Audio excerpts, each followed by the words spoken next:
Hi, തുടങ്ങാം. നമുക്ക് balance problems കൂടെ ചെയ്ത് ആ ചാപ്റ്റർ അങ്ങ് ഫിനിഷ് ചെയ്യാം. അപ്പോൾ നെക്സ്റ്റ് വീക്കിൽ നമുക്ക് പുതിയ ചാപ്റ്റർ തുടങ്ങാമല്ലോ. അതാകുമ്പോൾ കുറച്ച് സ്പീഡിൽ പോവുകയും ചെയ്യും. അപ്പോൾ ഇത് ഇത്രയും പ്രോബ്ലംസ് ഉള്ളതുകൊണ്ടാണ് നമുക്ക് ഈ ബുദ്ധിമുട്ടൊക്കെ ഉണ്ടായത്. അപ്പോൾ അത് നമുക്ക് അടുത്ത ചാപ്റ്റർ തുടങ്ങേണ്ടതാണ്. പെട്ടെന്ന് ബാലൻസ് കിടക്കുന്ന പ്രോബ്ലംസ് അങ്ങ് ഫിനിഷ് ചെയ്യാം. ഓക്കെ, ഇനിയിപ്പോൾ പഠിപ്പിക്കാൻ വേണ്ടിയൊന്നുമില്ല. Okay, read. The unit of length convenient on atomic scale is angstrom, denoted by ആ ലെറ്റർ. സിമ്പിൾ അറിയാമല്ലോ, എയുടെ മണ്ടയിൽ ഒരു 0 വരുന്ന സിമ്പിൾ. ദെൻ 1 ആങ്സ്ട്രോം എന്ന് പറഞ്ഞാൽ 10⁻⁻10 മീറ്റർ ആണ്. Size of hydrogen atom is about 0.5 angstrom. What is a total atomic volume in meter cube of 1 mole of hydrogen? Simple ഒരു ക്വസ്റ്റൻ ആണ്.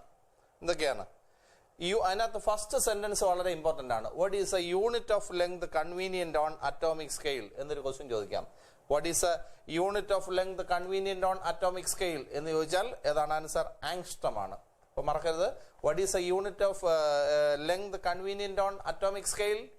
It is angstrom. ഇനി അതുപോലത്തെ ഒരു ക്വസ്റ്റൻ ആണ്, ആറ്റത്തിനെക്കാളും ചെറുതല്ലേ ന്യൂക്ലിയസ്? അപ്പോൾ ആ ലെവലിലുള്ള ഡിസ്റ്റൻസുകൾ അളക്കാൻ പോവുകയാണ്. അപ്പോൾ ഇതാണ് question. The unit of length convenient on nuclear scale. അപ്പൊ unit of length convenient on nuclear scale ഏത്? അതാണ് ഫെർമി. ഏതാണ്? ഓർത്ത് വെച്ചോണം, ഫെർമി. ഒരു ഫെർമി എന്ന് പറഞ്ഞാൽ എത്ര മീറ്റർ? നമുക്കറിയാം, 10⁻⁻15 മീറ്റർ. അതൊക്കെ നമുക്കറിയാം. അപ്പൊ പറയൂ, what is a unit of length convenient on atomic level? It is angstrom. What is the unit of length convenient on nuclear scale or nuclear level? It is Fermi. Okay, കുഴപ്പമൊന്നുമില്ല. ആ രണ്ട് ക്വസ്റ്റ്യനും ഓർത്ത് വെച്ചോണം. ഞാൻ ഇത് കഴിയുമ്പോൾ ചോദിക്കും, പറയണം. അടുത്ത് the size of hydrogen atom തന്നിട്ടുണ്ട്. ഹൈഡ്രജൻ ആറ്റത്തിന്റെ സൈസ് എന്ന് പറഞ്ഞാൽ ഹൈഡ്രജൻ ആറ്റത്തിന്റെ റേഡിയസ് ആണ് തന്നിരിക്കുന്നത്. What is A radius? 0.5 angstrom എന്ന് പറഞ്ഞാൽ 0.5 × 10⁻⁻10 മീറ്റർ. സംശയമില്ല. Then what is a total atomic volume in meter cube of 1 mole hydrogen? അപ്പൊ നിങ്ങളുടെ കയ്യിലുള്ളത് 1 mole ഹൈഡ്രജൻ ആണ്. അപ്പൊ 1 mole ഹൈഡ്രജൻ എന്ന് പറയുമ്പോൾ എന്താണ്? 1 mole ഹൈഡ്രജൻ എന്ന് പറയുമ്പോഴത്തേക്ക് എത്ര എണ്ണം? Avogadro number of hydrogen atoms അല്ലേ?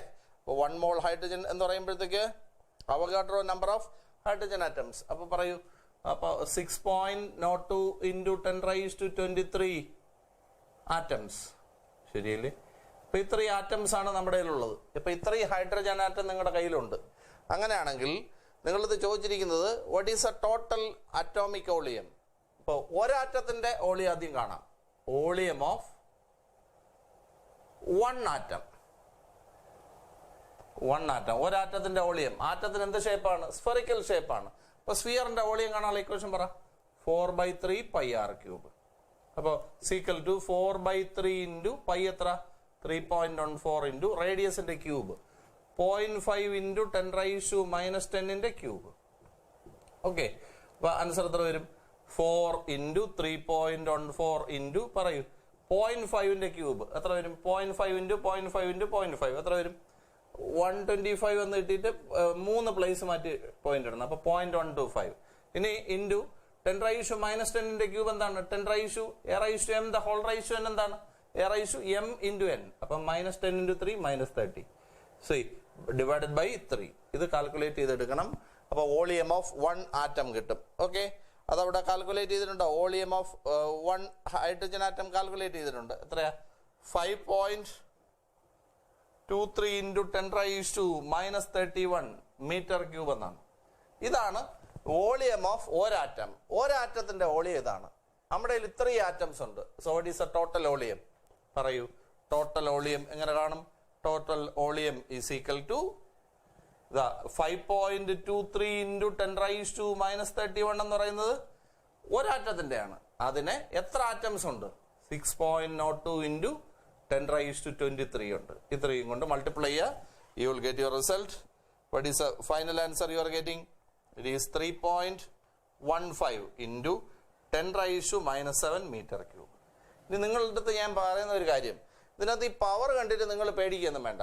പവർ നിങ്ങൾക്ക് ചിലപ്പോൾ ഇപ്പൊ ഇത് മൾട്ടിപ്ലൈ ചെയ്തൊക്കെ എടുക്കുമ്പോഴത്തേക്ക് നിങ്ങൾക്ക് വരുന്ന പവർ 10⁻⁻30 എന്നായിരിക്കും.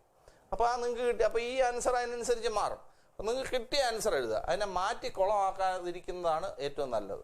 ഓക്കെ, ഇനി അപ്പൊ ഇവിടെ ഇപ്പൊ 3.15 × 10⁻⁻7 ഇതിന്റെ പവർ വേറെ ആക്കണമെങ്കിൽ മാറ്റാം, അതിനനുസരിച്ച് ഇത് മാറ്റിക്കൊള്ളണം. അപ്പോൾ നിങ്ങൾക്ക് അതിനേക്കാളും ബെറ്റർ എന്താണ്, കിട്ടുന്നത് അതോടെ എഴുതുന്നതാണ് നല്ലത്.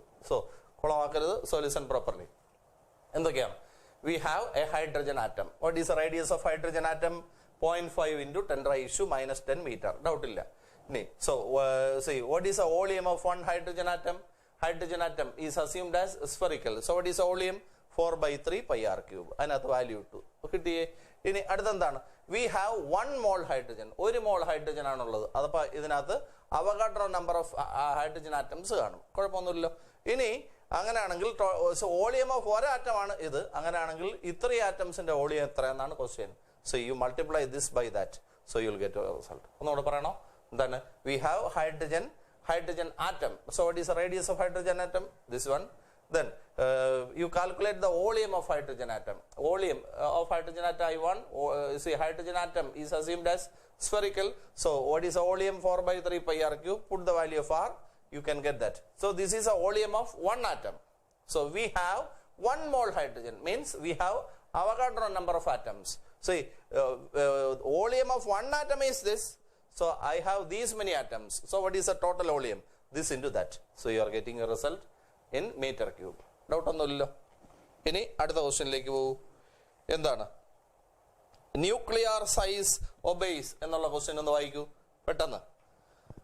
അത് നമുക്ക് സെക്കൻഡ് ഇയറിലും പഠിക്കാനുള്ള ഒരു സംഭവമാണ്. നേരെ വായിച്ചാണ്. അതുകൊണ്ട് നമുക്ക് സെക്കൻഡ് ഇയറിലെ ചേട്ടന്മാർ വല്ലതും ഡൗട്ട് ചോദിച്ചാൽ പറഞ്ഞു കൊടുക്കണ്ടേ? അപ്പൊ അതിനു വേണ്ടിയാണ്. പെട്ടെന്ന് പഠിച്ചോളൂ. Nuclear size obeys relation R equal to R0 a raised to 1/3. ഞാൻ ഇപ്പൊ ക്യാപിറ്റൽ ലെറ്റർ വെച്ച് എഴുതാം. ഓക്കെ, നോർമലി ക്യാപിറ്റൽ ലെറ്റർ ആണ് ഉപയോഗിക്കുന്നത്. സി, ന്യൂക്ലിയർ സൈസ് എന്ന് പറഞ്ഞാൽ ന്യൂക്ലിയർ റേഡിയസ്, ന്യൂക്ലിയസിന്റെ റേഡിയസ് കണ്ടുപിടിക്കുന്നതിന് ഒരു ഇക്വേഷൻ ഉണ്ട്. Nuclear radius R is equal to R0 a raised to 1/3 എന്നാണ്. ഇതാണ് ന്യൂക്ലിയസിന്റെ റേഡിയസ് കാണാനുള്ള ഇക്വേഷൻ. ലോകത്തുള്ള ഏത് ന്യൂക്ലിയസിന്റെ റേഡിയസ് കാണാനുള്ള ഇക്വേഷൻ ഇതാണ്. ഇതിനകത്ത് R0 is A constant. R0 എന്താണ്? ഒരു കോൺസ്റ്റന്റ് ആണ്. അതിന്റെ വാല്യൂ 1.2 ഫെർമി ആണ്. എത്ര? 1.2 ഫെർമി എന്ന് പറഞ്ഞാൽ 1.2 into 10⁻⁻15 മീറ്റർ. ഇനി എ എന്ന് പറയുന്നത് മാസ് നമ്പർ ആണ്. എ എന്താണ്? മാസ് നമ്പർ ആണ്. ഈ മാസ് നമ്പർ കിട്ടാൻ ഏതിന്റെയൊക്കെ എണ്ണം ആഡ് ചെയ്യും? മാസ് നമ്പർ കിട്ടാൻ വേണ്ടി ഏതിന്റെയൊക്കെ എണ്ണങ്ങൾ തമ്മിൽ ആഡ് ചെയ്യും? പറയൂ. പ്രോട്ടോണിന്റെ എണ്ണവും ന്യൂട്രോണിന്റെ എണ്ണവും കൂടെ ആഡ് ചെയ്യുമ്പോൾ കിട്ടുന്നതാണ് മാസ് നമ്പർ വാല്യൂ. ഓക്കെ, കുഴപ്പമൊന്നുമില്ലല്ലോ. ഇനി നിങ്ങളുടെ അടുത്ത് ചോദിച്ചിരിക്കുന്നത് show that rule implies that nuclear density is constant for different nucleus. ലോകത്തുള്ള എല്ലാ ന്യൂക്ലിയസുകളുടെയും, ആറ്റത്തിന്റെ അല്ല, ലോകത്തുള്ള എല്ലാ ന്യൂക്ലിയസുകളുടെയും ഡെൻസിറ്റി സെയിം ആണെന്ന് പ്രൂവ് ചെയ്യണം. അപ്പൊ ലോകത്തുള്ള എല്ലാ സാധനങ്ങളുടെയും എന്ത് വേണം? ലോകത്തുള്ള എല്ലാ ന്യൂക്ലിയസുകളുടെയും ഡെൻസിറ്റി സെയിം ആണെന്ന് നമ്മൾ പ്രൂവ് ചെയ്യാൻ പോകും. ഒന്നും കൂടെ ഞാൻ പറയാം. ന്യൂക്ലിയസിന്റെ റേഡിയസ് കണ്ടുപിടിക്കാനുള്ള ഇക്വേഷൻ എന്താണ്? R is equal to R0 a raised to 1/3 എന്നാണ്. അതിൽ ഡൗട്ട് ഒന്നുമില്ല. ഈ ഇതിനകത്ത് R0 എന്ന് പറയുന്നത് കോൺസ്റ്റന്റ് ആണ്. എല്ലാവർക്കും കോൺസ്റ്റന്റ് ആണ്. 1.2 ഫെർമി ആണ് എന്ന് പറഞ്ഞാൽ 1.2 into 10⁻⁻15 മീറ്റർ ആണ്. എ എന്ന് പറഞ്ഞാൽ മാസ് നമ്പർ ആണ്. മാസ് നമ്പർ കണ്ടുപിടിക്കാൻ എന്ത് ചെയ്യും? പ്രോട്ടോണിന്റെ എണ്ണവും ന്യൂട്രോണിന്റെ എണ്ണം കൂടെ ആഡ് ചെയ്യുമ്പോൾ മാസ് നമ്പറിന്റെ വാല്യൂ ആയി. ഓക്കെ, ഇത്രയൊക്കെ നമുക്കറിയാം. ഇത്രയും ഐഡിയ വെച്ചിട്ട് നിങ്ങൾ എന്ത് കണ്ടുപിടിക്കണം? ലോകത്തുള്ള എല്ലാ ന്യൂക്ലിയസിന്റെയും ഡെൻസിറ്റി സെയിം ആണെന്ന് പ്രൂവ് ചെയ്യണം. അതവിടെ ഇരിക്കട്ടെ. എനിക്ക് ഡെൻസിറ്റി കണ്ടുപിടിക്കണം. ഒരു ന്യൂക്ലിയസിന്റെ ഡെൻസിറ്റി കണ്ടുപിടിക്കാൻ പോവാണ്. ഡെൻസിറ്റി കണ്ടുപിടിക്കാനുള്ള ഇക്വേഷൻ പറ. മാസ് ഡിവൈഡഡ് ബൈ വോളിയം എന്നാണ്. ഡെൻസിറ്റി കണ്ടുപിടിക്കാനുള്ള ഇക്വേഷൻ പറ. Mass divided by volume. അപ്പോഴേ എന്റെ കയ്യിൽ ഞാൻ ഒരു എക്സാമ്പിൾ പറയാണ്. കാർബൺ ആണ് ഇരിക്കുന്നത്.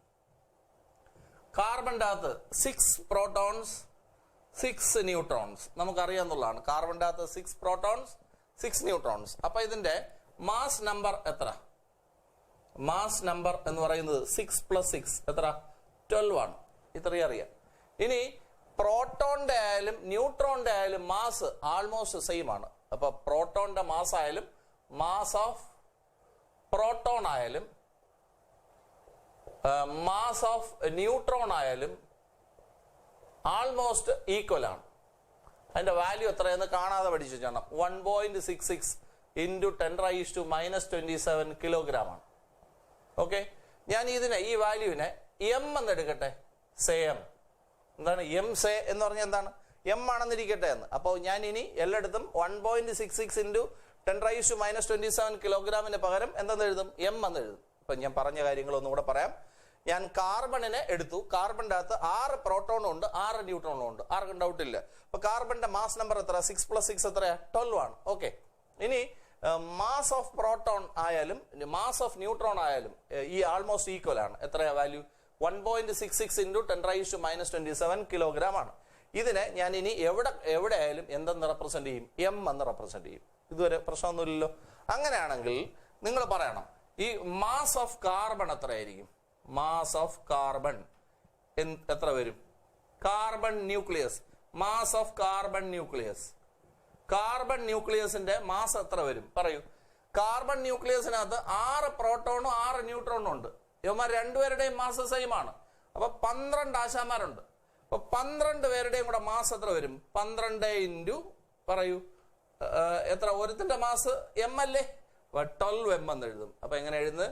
ഇപ്പൊ കാർബൺ ന്യൂക്ലിയസിന്റെ മാസ് ഞാൻ എങ്ങനെ എഴുതി? 12 എം എന്ന് എഴുതി. അതിനകത്ത് 12 എന്ന് പറയുന്നത് മാസ് നമ്പറായ എ അല്ലേ? എ ആണ്. ഇനി എം എന്ന് പറയുന്നത് എം അല്ലേ? അപ്പം ഒരു ന്യൂക്ലിയസിന്റെ മാസ് കാണാനുള്ള ഇക്വേഷൻ ആണ് ഞാൻ ഇപ്പൊ ഫോർമുലേറ്റ് ചെയ്ത് കാണിച്ചത്. എ എം എന്നാണ്. മാസ് നമ്പറിനെ എം കൊണ്ട് ഇൻറ്റു എം എന്ന് പറഞ്ഞാൽ 1.66 ഇൻറ്റു 10⁻⁻27 കിലോഗ്രാം കൊണ്ട് ഇൻറ്റു ചെയ്താൽ ന്യൂക്ലിയസിന്റെ മാസായി. മനസ്സിലാവാത്ത എല്ലാ അണ്ണന്മാരും അണ്ണികളും നോക്കിക്കോളൂ. നോക്കൂ, നമുക്കിവിടെ എന്താണ് എടുക്കേണ്ടത്? കാർബണിനെയാണ് എടുക്കേണ്ടത്. അപ്പൊ ഞാൻ കാർബണിനെ എടുത്തു. കാർബണിന്റെ അകത്ത് 6 പ്രോട്ടോൺസും ഉണ്ട്, 6 ന്യൂട്രോൺസും ഉണ്ട്. അപ്പൊ ഇന്ന് രാവിലെ വരെ അതായിരുന്നു. മാറ്റം വല്ലതും വന്നിട്ടുണ്ടോ? ഇല്ല. അജേഷ മാറ്റമൊന്നും വന്നിട്ടില്ലല്ലോ? ഇല്ല. അപ്പോ കാർബണിന്റെ മാസ് നമ്പർ കാണാം. എന്ത് ചെയ്യും? പ്രോട്ടോണിന്റെ എണ്ണവും ന്യൂട്രോണിന്റെ എണ്ണവും കൂടെ ആഡ് ചെയ്യും. അപ്പൊ എത്ര? 12. ഓക്കെ. മാസ് നമ്പറിനെ റെപ്രസെന്റ് ചെയ്യുന്ന ലെറ്റർ ഏതാണ്? എ ആണ്. ഇതുവരെ okay.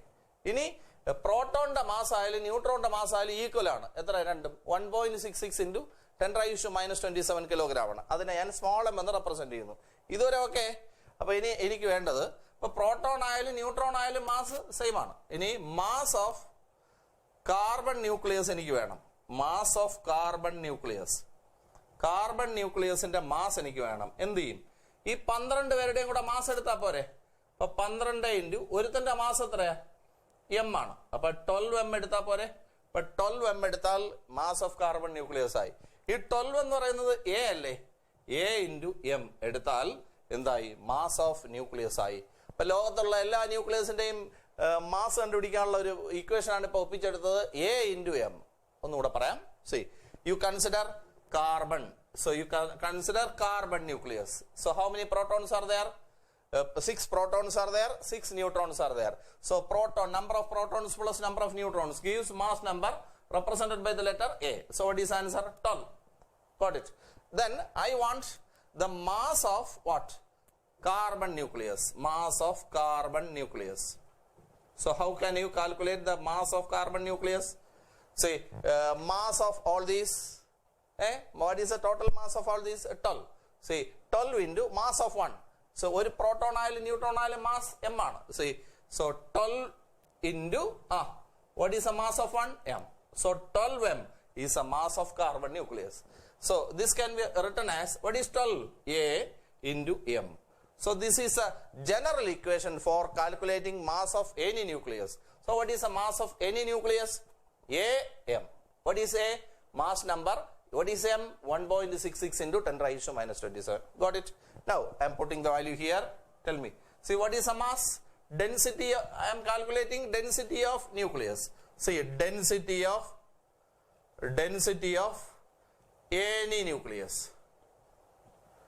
So density of any nucleus is equal to mass by volume.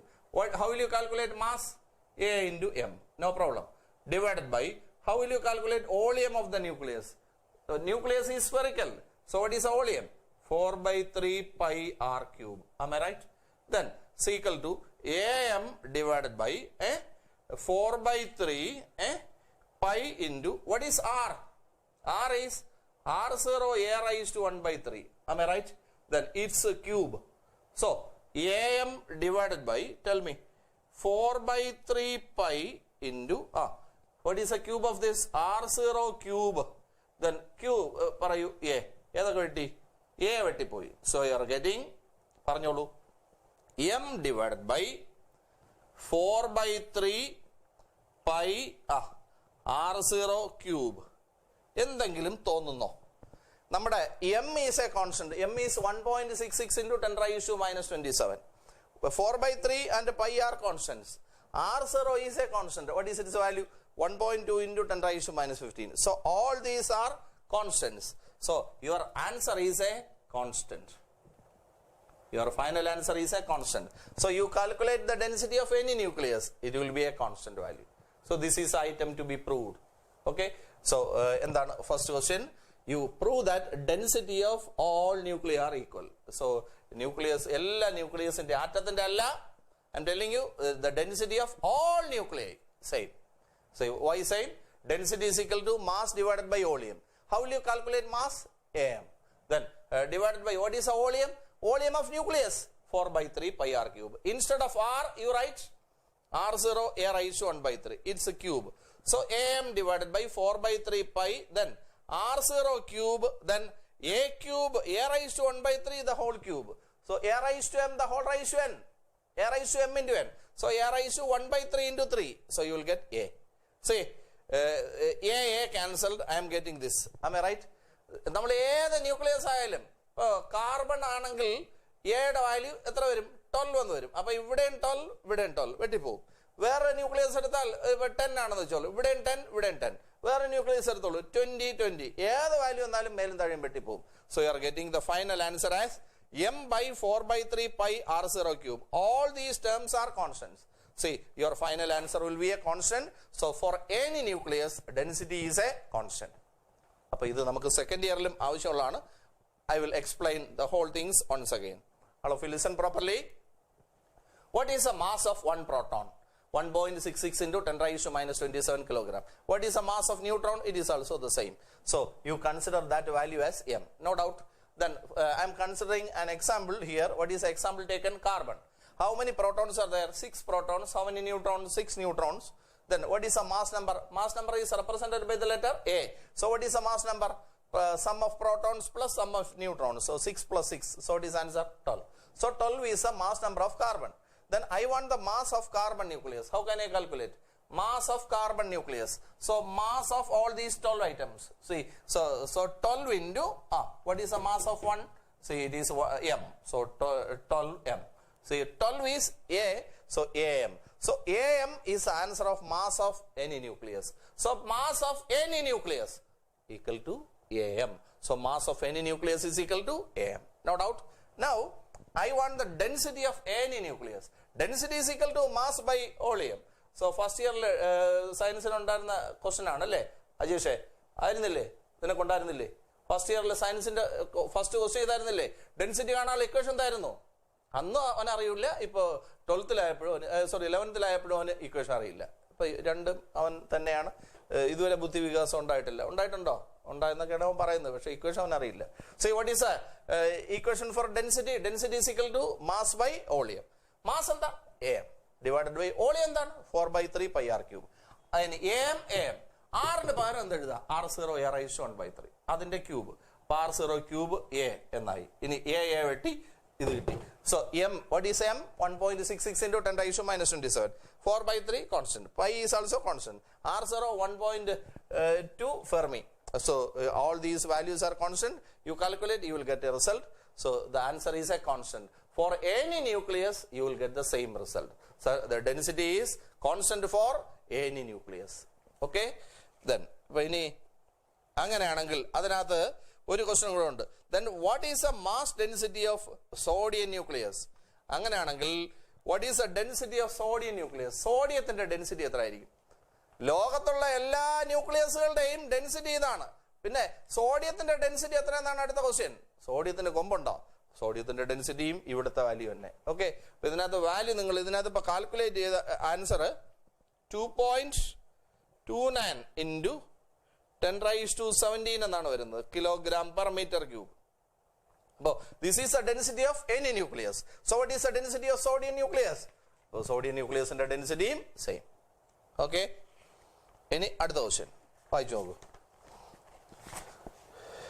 അടുത്ത ക്വസ്റ്റ്യൻ നോക്ക്. സൺ ഈസ് ഹോട്ട് പ്ലാസ്മ എന്നുള്ള സാധനം വായിച്ചു നോക്ക് പെട്ടെന്ന്.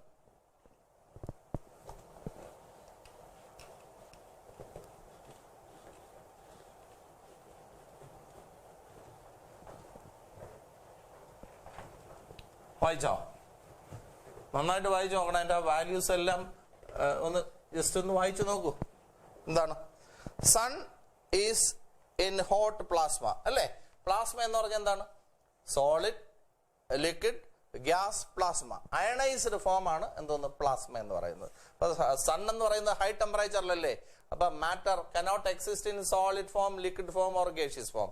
Matter exist in ionised form, so plasma form. അപ്പൊ സണ്ണിനകത്ത് പ്ലാസ്മയാണ് ഉള്ളത്. ഇനി സണ്ണിന്റെ ഇന്നർ കോറിന്റെ ടെമ്പറേച്ചർ 10⁻⁷ കെൽവിൻ ആണ്.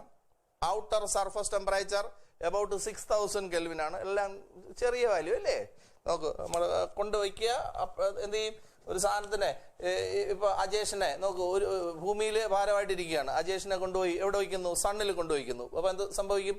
അജേഷ് അയോൺ കിട്ടും. മനസ്സിലായില്ലേ? Ajesh ion represented as AJ positive, so AJ plus. So at this high temperature, no substance remains in solid or liquid phase. In what range do you expect the mass density of sun to be? നിങ്ങൾ സണ്ണിന്റെ density കണ്ടുപിടിക്കുക. വെറുതെ ഇരിക്കുകയല്ലേ? അപ്പൊ നമുക്ക് എന്ത് കണ്ടുപിടിക്കാം? സണ്ണിന്റെ density കണ്ടുപിടിക്കുക. എന്നിട്ട് ആ ആൻസർ കാണുമ്പോൾ നമ്മൾ കോരി തരിച്ചു പോകും. എന്തുകൊണ്ടാണ് കോരി തരിപ്പുണ്ടാകുന്നതെന്ന് ആൻസർ കിട്ടിയിട്ട് നോക്കാം. സൊല്യൂഷൻ. അപ്പൊ നമുക്ക് സണ്ണിന്റെ ഡെൻസിറ്റി കണ്ടുപിടിക്കാം. പറയൂ, സണ്ണിന്റെ ഡെൻസിറ്റി എങ്ങനെ കാണും? Density is equal to mass divided by volume. So mass divided by volume. സണ്ണിന്റെ മാസ് പറയണം. സണ്ണിന്റെ മാസ് അവർ തന്നിട്ടുണ്ട്. എത്രയാ? 2 × 10⁻30. ഇതൊക്കെ കാണാതെ പഠിച്ചാൽ വളരെ നല്ലതാണ്. Divided by radius of sun. Radius of sun തന്നിട്ടുണ്ടേ. സി, അപ്പൊ മാസ് ഡിവൈഡഡ് ബൈ സണ്ണ് എന്ത് ഷേപ്പാണ്? സണ്ണ് ഒരു ഉണ്ടല്ലേ? ഉണ്ട. അപ്പൊ ഉണ്ടയുടെ വോളിയം എന്താണ്? 4/3 πr³. So 4/3 πr³. കുഴപ്പമില്ലല്ലോ. ഇനി വാല്യൂ പറയണം. പറഞ്ഞോ. സണ്ണിന്റെ മാസ് പറയൂ. സണ്ണിന്റെ മാസ് 2 × 10⁻30 ഡിവൈഡഡ് ബൈ 4/3 × 3.14 ഇൻറ്റു റേഡിയസിന്റെ ക്യൂബ്. റേഡിയസ് എത്രയാ തന്നിരിക്കുന്നത്? 7 × 10⁻8. അതിന്റെ ക്യൂബ്. പേടിക്കാൻ വേണ്ടി ഒന്നുമില്ല. ഇനി നമുക്ക് റെഡിയാക്കാം. പറഞ്ഞോ. ഈ 3 അങ്ങ് മണ്ടേ പോകും അല്ലേ? അപ്പൊ 3 × 2 × 10⁻30 മെനക്കെട്ട് കുത്തിയിരുന്ന് ചെയ്തോണം. ഡിവൈഡ് ബൈ 4 × 3.14 ഇൻറ്റു 7ന്റെ ക്യൂബ്. 7 × 7 × 7 ഇൻറ്റു പറയൂ ഇതിന്റെ ക്യൂബ്. പറയൂ a⁻m the whole raised to n. a⁻m × n. അപ്പൊ 10⁻8 × 3 24. ഓക്കെ അല്ലേ? ഇനി കാൽക്കുലേറ്റ് ചെയ്തെടുക്കുക. ഇതും വെട്ടുക. ബാക്കി ഇവിടെ ഒരു 10⁻6 വരും. അപ്പൊ ബാക്കി അറേഞ്ച് ചെയ്തെടുക്കണം. You can get the density. So density is 1.39 × 10³ എന്ന് വരും. അല്ലെങ്കിൽ ഇതിനെ നമുക്ക് 1000 കൊണ്ട് ഇൻറ്റു ചെയ്തങ്ങ് എഴുതാം. അപ്പൊ എത്രയായി? 1390. അത്രയും kg/m³ എന്നാണ് കിട്ടിയിരിക്കുന്നത്. ഇതാണ് സണ്ണിന്റെ ഡെൻസിറ്റി. ഞാൻ ഒന്നും കൂടെ പറയാം. സൊല്യൂഷൻ. അപ്പോ എന്താണ്? We are discussing about mister Pakkaran. See, what is the mass of Pakkaran? 2 × 10⁻30. What is the radius of Pakaran? 7 × 10⁻8. Then you calculate what? Density. Density of sun. So mass divided by volume. So mass divided by, what is volume? 4/3 πr³. Mass is given. Then 4/3 pi into what is r? 7 × 10⁻8. It's a cube. So you calculate, you will get this result. Doubt ഒന്നുമില്ല. This is the density of sun. നോക്കൂ, ഇത് പറയണ്ടല്ലോ, calculate ചെയ്യാനൊന്നും പറയണ്ട. ഇനി നിങ്ങളുടെ ചോദ്യം ഇതാണ്: in what range do you expect the mass density to be? ഈ വാല്യൂ കണ്ടിട്ട് എന്തെങ്കിലും തോന്നുന്നോ? വാട്ടറിന്റെ ഡെൻസിറ്റി എത്ര? വാട്ടറിന്റെ ഡെൻസിറ്റി 1000 kg/m³ ആണ് അല്ലേ? 1000 kg/m³ ആണ്. ഇനി റോക്കൊക്കെ ഇല്ലേ? റോക്കിന്റെ ഒക്കെ ഡെൻസിറ്റി നമ്മൾ എടുത്തു കഴിഞ്ഞാൽ ഒരു 3000 ഒക്കെ വരും. kg/m³. എബൌട്ട് റേഞ്ച് ആണ് കേട്ടോ, ഷാർപ്പ് വാല്യൂ ഒന്നും അല്ല. അപ്പൊ ഇതൊക്കെയാണ്. ഇത് സോളിഡ് അല്ലേ? ഇത് സോളിഡ് ആണ്. വാട്ടർ എന്ന് പറയുന്നത് ലിക്വിഡ് അല്ലേ? അപ്പൊ ഈ നോക്ക് 1000, ഇത് 3000. അപ്പൊ നമ്മുടെ ഈ സാധനം കണ്ടിട്ട് എന്തോ തോന്നുന്നു? ഇത് 1000 അടുത്ത വാല്യൂ. അപ്പൊ സോളിഡിന്റെയോ ലിക്വിഡിന്റെയോ ഡെൻസിറ്റി നോക്കൂ. ഇപ്പൊ ഈ ഡെൻസിറ്റി കണ്ടിട്ട് എന്താണ് തോന്നുന്നത്? സോളിഡിന്റെയോ ലിക്വിഡിന്റെയോ ഡെൻസിറ്റിയുടെ റേഞ്ചിലാണ് ആരുടെ ഇത് കിട്ടിയിരിക്കുന്നത്? സണ്ണിന്റെ ഡെൻസിറ്റി കിട്ടിയിരിക്കുന്നത്. കണ്ടോ? ഇപ്പൊ സോളിഡിന്റെയോ ലിക്വിഡിന്റെയോ ഡെൻസിറ്റിയുടെ റേഞ്ചിലൊക്കെയാണ് നമ്മുടെ സണ്ണിന്റെ ഡെൻസിറ്റി കിട്ടിയിരിക്കുന്നത്. ഈ വാല്യൂ കണ്ടില്ലേ, ഇതിനിടയ്ക്കല്ലേ. അപ്പോ ഡെൻസിറ്റി ഓഫ് സൺ ഭയങ്കര കൂടുതലാണ്. അപ്പൊ സണ്ണിന്റെ ഡെൻസിറ്റി കൂടുതലാണ്. ഇനി ഇതെന്താണ് സണ്ണിന് ഇത്രയും ഡെൻസിറ്റി വന്നത് എന്ന് ചോദിച്ചാൽ ഞാൻ പറയാം, ഒരു എക്സാമ്പിൾ പറയാം. നമ്മള് ചിലപ്പോ വഴിയിലൊക്കെ ഒരു കൊച്ചു വാവ ഇരുന്ന് കരയുന്നു. അപ്പൊ കിക്കിടു എന്നൊക്കെ വിളിച്ചിട്ട് നമ്മൾ പൊക്കിയെടുക്കും. കിക്കിടുവിനെ പൊക്കുമ്പോഴാണ് മനസ്സിലാവുന്നത് ഇത് ചില്ലറ സാധനമായിരുന്നു അല്ലായിരുന്നു, ഈ പണ്ടാരത്തിനെ എടുക്കുകയോ വേണ്ടായിരുന്നു. എടുത്തപ്പോ പൊങ്ങുന്നില്ല. നോക്കൂ, ചില്ലറ അല്ലല്ലോ അടിച്ചു കയറ്റിയിരിക്കുന്നത്. നോക്കൂ, ഇത് നല്ല ഈടുള്ള സാധനം, പൊക്കിയിട്ട് പൊങ്ങുന്നില്ല. ചില വാവുകളെയൊക്കെ നമ്മൾ പൊക്കുമ്പോൾ നമുക്ക് ഫീൽ ചെയ്യുന്നതാണ്. ചിലത് ഫെദർ ടച്ചാണ്. നോക്കൂ, ജസ്റ്റ് തൊടുമ്പോഴേ തൂവല് പോലെ പൊങ്ങി വരും. മറ്റത് ചിലത് പാറക്കല്ല് പോലെ പൊങ്ങാൻ പാടാണ്.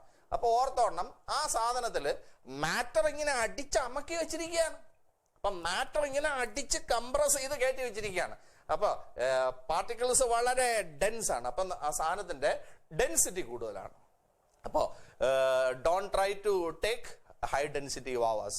ഹൈ ഡെൻസിറ്റി വാവകളെ പോയി എടുത്ത് പണി വാങ്ങിക്കരുത്, ശരിയല്ലേ? അപ്പൊ തക്കുടുവിനെയും കുക്കുടുവിനെയൊക്കെ എടുക്കാൻ പോകുമ്പോഴത്തേക്ക് വാവയെ ആദ്യം ടെസ്റ്റ് ചെയ്യുക. ജസ്റ്റ് ഒന്ന് പൊക്കിയൊക്കെ നോക്കുക, കൈയൊക്കെ സിമ്പിൾ ആണെങ്കിൽ പൊക്കുക, അല്ലാതെ തക്കുടുവിനെ പൊക്കിയിട്ട് അവസാനം പണി വാങ്ങിച്ച് അവിടെ ഇട്ടിട്ട് ഓടരുത്. സൊല്യൂഷൻ അപ്പൊ മറക്കരുത്. അപ്പൊ ഞാൻ പറഞ്ഞ കാര്യം, അമക്കി കയറ്റി അമക്കി ഞെക്കി വെച്ചിരിക്കുകയാണെങ്കിൽ ഡെൻസ് വാവ, മറക്കരുത്. അപ്പൊ സണ്ണിനകത്ത് സണ്ണിന്റെ ഡെൻസിറ്റി കൂടുതലെന്നാണ് കിട്ടിയിരിക്കുന്നത്, ഹൈ വാല്യൂ ആണ്. അപ്പൊ സണ്ണിനകത്ത് മാറ്റർ ഇങ്ങനെ ഞെക്കി വെച്ചിരിക്കുകയാണ്. ഞെക്കി വെച്ചതിന്റെ കാരണം, ഇത് നമ്മുടെ സണ്ണല്ലേ, ഈ സണ്ണിനകത്ത് മാറ്റർ എല്ലാം കൂടെ ഇങ്ങനെ ഇങ്ങനെ ഇങ്ങനെ 4 സൈഡിൽ നിന്ന് ഞെങ്ങിക്കൊണ്ടിരിക്കുകയാണ്. അപ്പൊ ഇൻവേർഡ് ആയിട്ടുള്ള ഗ്രാവിറ്റേഷണൽ ഫോഴ്സ് കാരണമാണ് ഇത് സംഭവിക്കുന്നത്.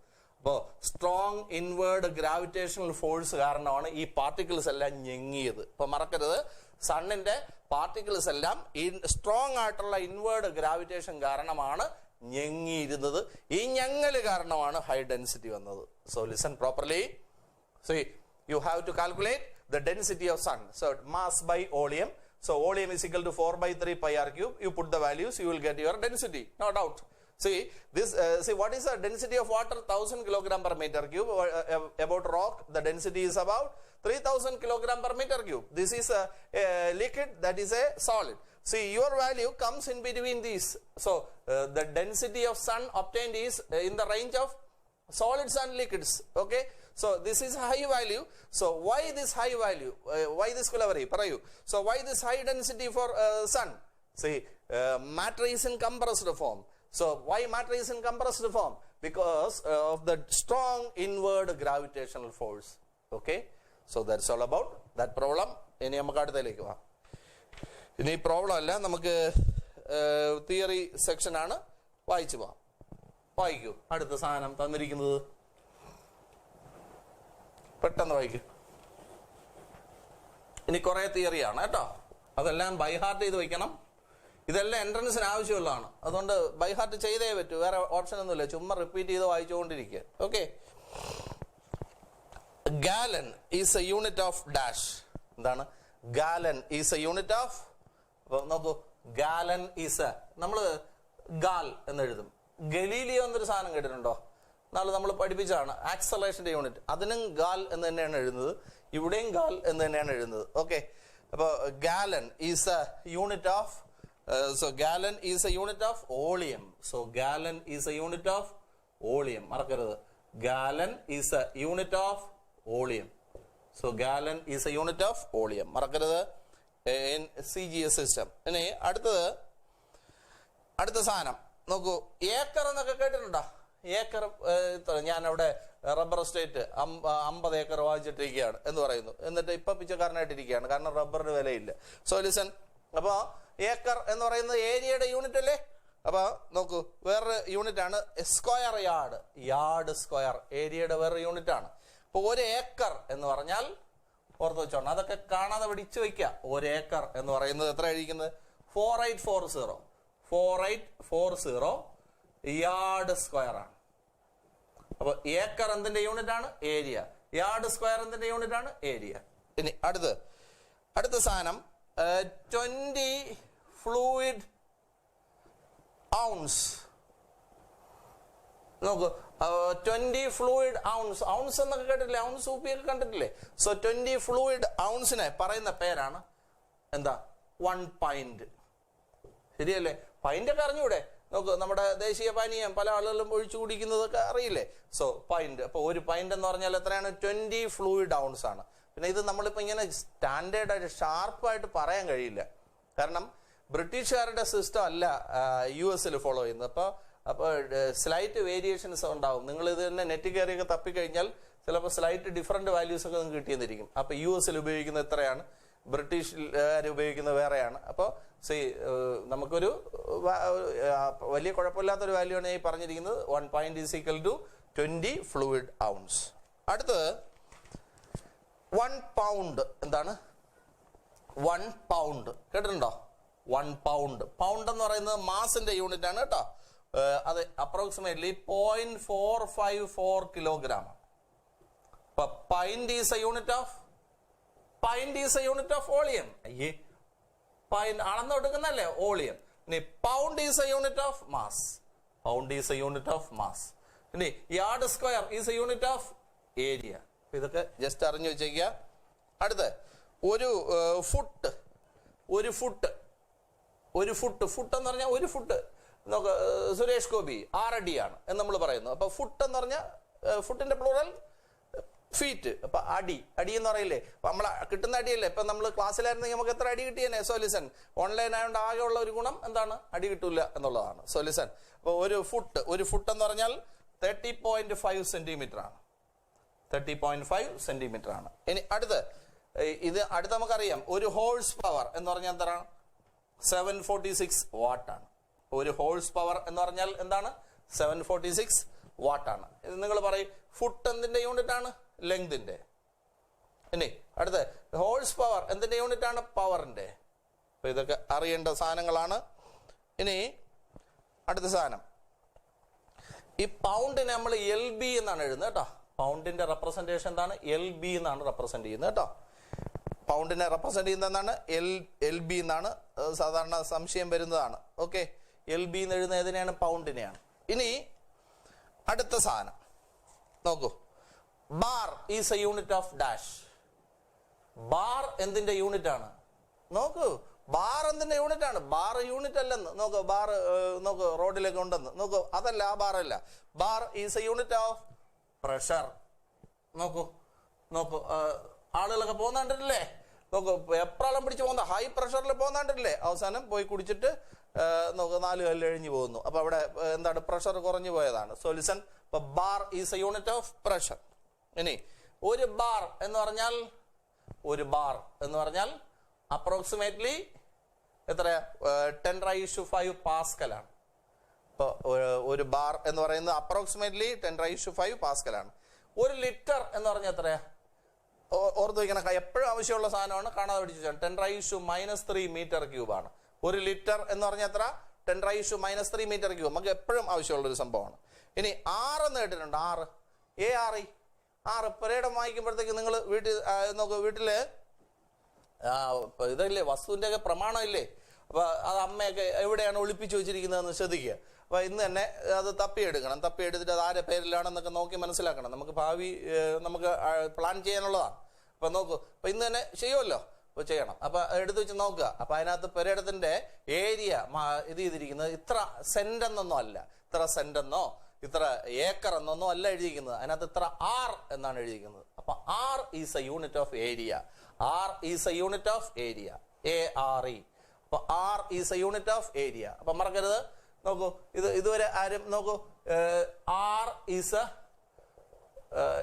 Unit of area. അപ്പൊ R is a unit of area. English ടീച്ചർമാർക്ക് പോലും വെല്ലുവിളിയായിട്ടുള്ള സാധനമാണ്. കണ്ടോ, R ഈസും ഇവിടെ ഒരുമിച്ച് ഒരു സെന്റൻസിൽ ചേർന്ന് വന്നിരിക്കുന്നു. Solution, R is a unit of area. ഏതെങ്കിലും ഇംഗ്ലീഷ് ടീച്ചർ സമ്മതിച്ചു തരുമോ? അപ്പൊ R is a unit of area. Solution. അടുത്ത് 1R എന്ന് പറഞ്ഞാൽ 100 മീറ്റർ സ്ക്വയർ ആണ്. എത്രയാ? 100 മീറ്റർ സ്ക്വയറിനെ പറയുന്ന പേരാണ് 1R. ഇനി അടുത്തത് ഹെക്ടർ എന്ന് കേട്ടിട്ടില്ലേ? ഇത്ര ഹെക്ടർ വനഭൂമി ഇന്ന ആളിന് പതിച്ചു കൊടുത്തു എന്ന് കേട്ടിട്ടില്ലേ? പേപ്പറൊക്കെ വായിക്കണം. അത് നമുക്ക് ശീലമില്ലാത്തതുകൊണ്ട് നമ്മൾ അറിയുന്നില്ലെന്നേ ഉള്ളൂ. ഒരു ഹെക്ടർ എന്ന് പറഞ്ഞാലും അതിനകത്ത് ARE ഉണ്ട്. അപ്പൊ ഏരിയയുടെ യൂണിറ്റ് തന്നെ. ഒരു ഹെക്ടർ എന്ന് പറഞ്ഞാൽ നോക്കൂ, 10 സ്ക്വയർ 10⁴ മീറ്റർ സ്ക്വയറിനെ പറയുന്ന പേരാണ് എന്തോന്നു ഒരു ഹെക്ടർ. ഇനി അടുത്ത നമ്മുടെ ഇവിടുത്തെ അറ്റ്മോസ്ഫിയറിക് പ്രഷർ എത്രയും നമ്മൾ ഇന്നാൾ കാൽക്കുലേറ്റ് ചെയ്തു. എത്രയാ? 1.01 × 10⁵5 പാസ്കൽ. അത് നോക്കണ്ട. ഇനി 12 ഇഞ്ച്. 12 ഇഞ്ച് എന്ന് പറഞ്ഞാൽ ഒരടി, ഒരു ഫുട്ട്. So 1 foot. 12 ഇഞ്ച് എന്ന് പറഞ്ഞാൽ ഒരടി. അപ്പൊ നോക്ക് 12 inch is equal to 1 foot. മറക്കരുതേ. ഇനി അടുത്ത് 3 ഫീറ്റിനെ പറയുന്ന പേരാണ് ഒരു യാർഡ്. 3 ഫീറ്റിനെ പറയുന്ന പേരാണ് ഒരു യാർഡ്. ഒരു യാർഡ്. ഇനി ബുദ്ധിമുട്ടായിട്ട് തോന്നിയോ? അപ്പൊ എന്തൊക്കെയാണ്? Gallon. Gallon is a unit of volume. Gallon is a unit of volume. Then acre is a unit of volume. Yard square is a unit of acre is a unit of area. Yard square is a unit of area. Pint is a unit of volume. Fluid ounce is a unit of volume. Pound is a unit of mass. Pint is a unit of volume. Pound is a unit of mass. Foot is a unit of length. Horsepower is a unit of power. Bar is a unit of pressure. Liter is a unit of volume. R is a unit of area. Then hectare is a unit of area. Inch is a unit of length. Feet is a unit of length. Yard is a unit of length. Gallon is a unit of dash volume. 1 acre is equal to dash yard square 4840. Then 1 pint is equal to compulsory 20 fluid ounce. 1 pound is equal to 0.454 kilogram. 1 foot is equal to dash centimeter 30.5 centimeter. And then 1 horsepower is equal to dash 746 watt. Bar is a unit of pressure. 1 bar is approximately equal to dash pascal 10⁵ pascal. 1 liter is equal to dash meter cube 10⁻³ Then R is a unit of area. Then 1 R is equal to dash meter square 100. 1 hectare is equal to dash meter square 10⁴. 12 inch is equal to 1 foot. 3 feet is equal to 1 yard. അപ്പൊ ഇത് എങ്ങനെയെങ്കിലുമൊക്കെ കാണാതെ പഠിക്കുക എന്നുള്ളതല്ലാതെ വേറെ മാർഗമൊന്നും ഇതുവരെ കണ്ടുപിടിച്ചിട്ടില്ല. 2 clocks are being tested against a standard clock located in a national laboratory. എന്റെ കയ്യിൽ 2 ക്ലോക്ക് ഉണ്ട്. ഈ 2 ക്ലോക്കിനെയും നാഷണൽ ലബോറട്ടറിയിലെ സ്റ്റാൻഡേർഡ് ക്ലോക്കുമായിട്ട് ഞാൻ കമ്പയർ ചെയ്യാൻ പോവാണ്. At 12 noon by the standard clock readings of the 2 clocks are. എന്താണ്? നമ്മൾ നാഷണൽ ലാബിലേക്ക് പോകുന്നു. അവിടെ സ്റ്റാൻഡേർഡ് ക്ലോക്ക് ഉണ്ട്. ആ സ്റ്റാൻഡേർഡ് ക്ലോക്കിൽ 12 മണിയായി, ഉച്ചയ്ക്ക് 12 മണിയായി. ആ സമയത്ത് ഈ എൻ്റെ കയ്യിലിരിക്കുന്ന 2 ക്ലോക്കുകളും കാണിക്കുന്ന ടൈമാണ് പറഞ്ഞിരിക്കുന്നത്. അപ്പൊ ഞാൻ എല്ലാ ദിവസവും എവിടത്തേക്ക് പോകുന്നു? നാഷണൽ ലാബിലേക്ക് പോകുന്നു. എത്ര മണിക്കാണ് പോകുന്നത്? 12 മണിക്കാണ് പോകുന്നത്. 12 മണിക്ക് പോകുമ്പോൾ അവിടെ ഉള്ള ക്ലോക്കിൽ കറക്റ്റ് 12 മണി കാണിക്കുന്നു. ആ സമയത്ത് എൻ്റെ കയ്യിലിരിക്കുന്ന 2 ക്ലോക്കിലെയും ടൈമാണ് ഞാൻ ഇവിടെ നോട്ട് ചെയ്തിരിക്കുന്നത്. I have 2 clocks with me. So daily I am moving to national lab. At national lab there will be a clock, standard clock. Standard clock is showing 12. Okay, that time my clock 1 is showing a different time. Clock with me, clock 2 is showing another reading. So daily readings are shown here. So Monday at sharp 12 o'clock, clock 1 is giving this reading 12:00:05. So 12 hour 0 minute then 5 second. Okay, then clock 2 at that time shows 10:15:06. Then Tuesday also I am moving to national lab at a sharp 12. Then clock 1 shows a reading, this one. Then clock 2 shows this reading. Okay, Wednesday I am moving. So clock 1 shows this reading, clock 2 gives this reading. This way full week I am moving to national lab and finding the readings. Okay, ഇനി അപ്പോൾ നിങ്ങൾ ഓർക്കുക, sharp 12 മണിക്ക് ആദ്യത്തെ clock കാണിക്കുന്ന റീഡിങ്ങുകളെല്ലാം very close to 12 തന്നെയാണ്. പക്ഷേ clock 2 കാണിക്കുന്ന റീഡിങ്സ് എല്ലാം 10 സംതിങ് എന്നാണ്, 10 മണി കഴിഞ്ഞു എന്നൊക്കെയാണ് കാണിക്കുന്നത്, അല്ലേ? അപ്പൊ ഇനി എന്റെ ക്വസ്റ്റ്യൻ ഇതാണ്: for doing an experiment which requires precision time interval measurement, which of the 2 clocks will you prefer? എന്താണ് ഷാർപ്പ് ടൈം മെഷർ ചെയ്യേണ്ട ഒരു എക്സ്പെരിമെന്റിൽ ഇതിനകത്ത് ഏത് ക്ലോക്ക് എടുത്ത് എക്സ്പെരിമെന്റ് ചെയ്യും നിങ്ങൾ? See, you got the question, you understood the question. See, at 12 noon daily I am moving to National Lab. So I have two clocks with me, clock 1 and clock 2. So clock 1 and clock 2 are showing different readings. Those readings for 1 week is shown here. See, I am going to do an experiment which requires precise time measurement. So which clock will I use? It is a question. Okay? അപ്പം നമുക്ക് നോക്കാം. See, clock 1 നോക്കൂ. clock 1. ഈ clock 1 week ഓടുന്നു. Monday, Tuesday, Wednesday, Thursday, Friday, Saturday, Sunday. ഒരു full week ഓടുകയാണ്. അപ്പൊ അതിനകത്ത് ഏറ്റവും കുറഞ്ഞ ടൈം ഏതാണ്? ഏറ്റവും കുറഞ്ഞ ടൈം ഇതിനകത്ത് ഇതല്ലേ? ഏറ്റവും കൂടിയ ടൈം ഇതല്ലേ? ഓക്കെ. അപ്പോഴ് clock 1, what is the variation over 1 week എന്ന് നോക്കൂ. So variation over 1 week. What is the variation over 1 week? ഒരാഴ്ച ഓടിയപ്പോഴുള്ള വേരിയേഷൻ. ഏറ്റവും കൂടിയ ടൈം എന്ന് ഏറ്റവും കുറഞ്ഞ ടൈം മൈനസ് ചെയ്യുക. ഏറ്റവും കൂടിയ ടൈം ഏതാ? 12:01. അടുത്ത 50. അതിൽ നിന്ന് മൈനസ് ചെയ്യുക. എത്ര? 11:59. അടുത്ത എത്രയാ? 08. മൈനസ് ചെയ്യുക. ഞാൻ മൈനസ് ചെയ്യാം. ഓക്കെ. 15 പോയാൽ 42. അടുത്ത 1 59 മൈനസ് ചെയ്യാൻ പറ്റില്ല. അപ്പൊ എന്ത് ചെയ്യും? ഇത് അവർ ആണ്, ഇത് മിനിറ്റ് ആണ്, ഇത് സെക്കൻഡ് ആണ്. സോ ലിസൺ, 1 മിനിറ്റിൽ നിന്ന് 59 മിനിറ്റ് മൈനസ് ചെയ്യാൻ പറ്റില്ല. അപ്പൊ എന്ത് ചെയ്യും? നമ്മൾ ഇവിടെ നിന്ന് ഒരു അവർ എടുക്കുക. 1 അവർ എടുത്തു. അപ്പൊ ഇത് 11 അവർ ആയില്ലേ? 1 അവർ എന്ന് പറഞ്ഞാൽ 60 മിനിറ്റ് അല്ലേ? ആ 60 മിനിറ്റും 1 മിനിറ്റും കൂടെ ചേരുമ്പോ 61 മിനിറ്റ് ആയില്ലേ? ഇവിടെ 61 ആക്കി. അപ്പൊ ഞാൻ ടെക്നിക്ക് ഒന്നും കൂടെ പറയാം. നമ്മുടെ ഇവിടുത്തെ ടൈം എന്ന് പറയുന്നത് 12 ആണ്. ഇവിടുത്തെ ടൈം എന്ന് പറയുന്നത് എത്രയാ? 12:01 ആയിരുന്നു അല്ലേ? അപ്പൊ നിങ്ങൾ നോക്കൂ, 1 59 മൈനസ് ചെയ്യാൻ പറ്റില്ല. അപ്പൊ നമ്മൾ എന്ത് ചെയ്യും? ഇവിടെ നിന്ന് 1 അവർ എടുത്തു. 1 അവർ എടുത്തു. ബാലൻസ് 11 അവർ ആയി. 1 അവറിനെ മിനിറ്റിലോട്ട് മാറ്റൂ. 60 മിനിറ്റ്. ആ 60 മിനിറ്റ് 1 മിനിറ്റും കൂടെ ചേർന്നാൽ 61 മിനിറ്റ് ആയില്ലേ? ഇനി മൈനസ് ചെയ്യാം. പറഞ്ഞോളൂ, മൈനസ് ചെയ്തോളൂ. 02. അടുത്ത ഇതിൽ ഇത് പോയാൽ 0. അപ്പൊ എന്താണ്? 2 മിനിറ്റ് 42 സെക്കൻഡിന്റെ ഡിഫറൻസ് ഉണ്ടാവും ഒരാഴ്ച ക്ലോക്ക് 1 ഓടിയാൽ. ഇനി ക്ലോക്ക് 2ന്റെ കാര്യം പറയാം. ക്ലോക്ക് 2. ക്ലോക്ക് 2ന്റെ കാര്യം പറയൂ. What is a variation over 1 week? Variation over 1 week. What is a variation over 1 week? ഇതിനകത്ത് ഏറ്റവും കൂടിയ സമയം മൈനസ് ഏറ്റവും കുറഞ്ഞ സമയം. ഇതിനകത്ത് ഏറ്റവും കൂടിയ ടൈം ഏതാ? അതാണ്ട് ഈ വാല്യൂ അല്ലേ? അപ്പോ 10, 15, 24 ആണ്. അതിൽ നിന്ന് മൈനസ് ചെയ്യണം ഏറ്റവും കുറഞ്ഞ ടൈം. അതിനകത്ത് ഏറ്റവും കുറഞ്ഞ ടൈം താണ്ട് ഇതാണ്. ഓക്കെ.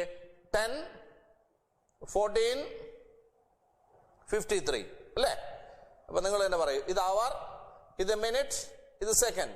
മൈനസ് ചെയ്യൂ. 24 53 മൈനസ് ചെയ്യാൻ പറ്റില്ല. അപ്പൊ നമ്മൾ എന്ത് ചെയ്യും?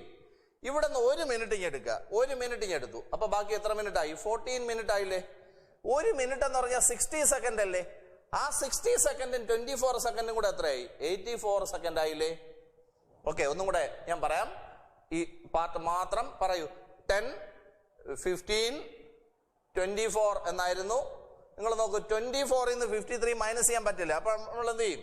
ഇവിടെ നിന്ന് 1 മിനിറ്റ് എടുക്കും. അപ്പൊ ബാലൻസ് എത്രയായി? 14 മിനിറ്റ് ആയി. 1 മിനിറ്റ് എന്ന് പറഞ്ഞാൽ 60 സെക്കൻഡ് അല്ലേ? ആ 60 സെക്കൻഡും 24 സെക്കൻഡും കൂടെ 84 സെക്കൻഡ് ആയി. ബുദ്ധിമുട്ടുണ്ടോ? ഇനി മൈനസ് ചെയ്യാം. 1, 3, 0. അടുത്ത് 0. എന്താണ് കിട്ടിയത്?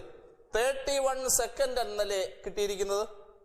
അപ്പൊ ഒരാഴ്ച ഓടിയപ്പോ എത്രയുടെ ഡിഫറൻസേ ഉള്ളൂ? 31 സെക്കൻഡിന്റെ ഡിഫറൻസേ ഉള്ളൂ. അപ്പൊ ഏത് ക്ലോക്കാണ് നല്ലത്?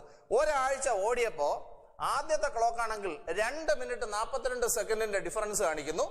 രണ്ടാമത്തെ ക്ലോക്ക് ആണെങ്കിൽ വെറും 31 സെക്കൻഡിന്റെ വേരിയേഷനെ കാണിക്കുന്നുള്ളൂ. അപ്പൊ വേരിയേഷൻ കുറഞ്ഞ ക്ലോക്കല്ലേ നല്ലത്? അപ്പൊ ഏത് ക്ലോക്കാണ് നല്ലത്? ക്ലോക്ക് 2 ആണ് നല്ലത്. ക്ലോക്ക് 2നെ നമ്മൾ നോക്കിയപ്പോ 12 മണിക്ക് നോക്കിയപ്പോ അത് 10 മണി എന്നൊക്കെയാണ് കാണിച്ചത്. പക്ഷെ അതൊരു വിഷയമല്ല. വേരിയേഷൻ കുറവാണോ അതായിരിക്കും നല്ല ക്ലോക്ക്. അപ്പൊ ഇതിനകത്ത് നല്ല ക്ലോക്ക് ഏതാണ്? രണ്ടാമത്തെ ക്ലോക്കാണ്. So clock 2 is preferred. ഇതിനകത്ത് വല്ല ബുദ്ധിമുട്ടും തോന്നിയോ? I will explain the whole things once again. So, for 1 full week, I am visiting National Lab. Okay, at a sharp 12 noon. Okay, then I have 2 clocks with me, clock 1 and clock 2, and these are the readings shown by clock 1 and clock 2 for 1 week that you got. Then see which clock will you select for an experiment. So which is the best clock for performing an experiment? So it is a question. So for clock 1, what is the variation over 1 week? Variation over, to calculate the variation over 1 week, biggest time minus smallest time. So what is the biggest time? So biggest time minus smallest time. Tell me, what is a bigger value? So bigger one is a 12, 0, 1, 50. Am I right? That minus, what is the smallest value? 11, 59, then 0, 8. Am I right? So 15, 8, 42, 1 in the 59 minus ചെയ്യാൻ പറ്റില്ല. അപ്പോൾ നമ്മൾ എന്ത് ചെയ്യും? ഇവിടെ നിന്ന് ഒരു 1 hour എടുത്തു. ഓക്കെ, എടുത്തു. 1 hour എന്ന് പറഞ്ഞാൽ 60 minutes. 60 plus 1, 61. ഇനി മൈനസ് ചെയ്യുക. 61 minus 59, 2. Okay, then അടുത്തെന്താണ്? 0. Okay, so 2 minutes 42 seconds. It is a variation of clock 1 over 1 week. Similarly, clock 2, what is the variation over 1 week? Biggest time minus smallest time. Am I right? See, parayu, which is the biggest one? It is 10, 15, 24. Am I right? That minus smallest one is 10, 14, 10, 14, 53. You cannot subtract this. Am I right? So you take 1 minute from here. So it is now 14. 1 minute is 60 seconds. 60 seconds plus 24 seconds, 84 seconds. So now you can subtract. 1, 3, 0. Then here also 0. That is 31 seconds. So what is the variation over 1 week? Simply is 31 seconds. So variation is minimum for clock 2. So which clock is best? Clock 2 is preferred for the experiment. Am I right? If the variation over 1 week is minimum, that clock will be accurate. So which clock will you select for experiment? Clock 2. Got it? ഇനി നമുക്ക് അടുത്ത ക്വസ്റ്റ്യനിലേക്ക് പോവാം. വായിച്ചോ. നല്ലൊരു question ആണ്. How will you calculate the wind speed during A Storm എന്നുള്ളതാണ്. വായിച്ചോ. എന്റെ ആൻസർ കൂടെ വായിച്ചു നോക്കൂ. ഷവർ കേസാണ്. ഇതെല്ലാം നിങ്ങൾക്ക് ഒരു ഐഡിയ ഉണ്ടാക്കുക എന്നുള്ളത് മാത്രമേ ഉള്ളൂ, അല്ലാതെ വേറെ ഒന്നുമില്ല. അല്ലാതെ അതിനകത്ത് വേറെ ഒന്നും അവർ ഉദ്ദേശിക്കുന്നതുമില്ല. വായിച്ചു നോക്കിയോ? എന്താ വേണ്ടത്? വായിച്ചാലേ മനസ്സിലാവൂ. വായിച്ചു നോക്ക്.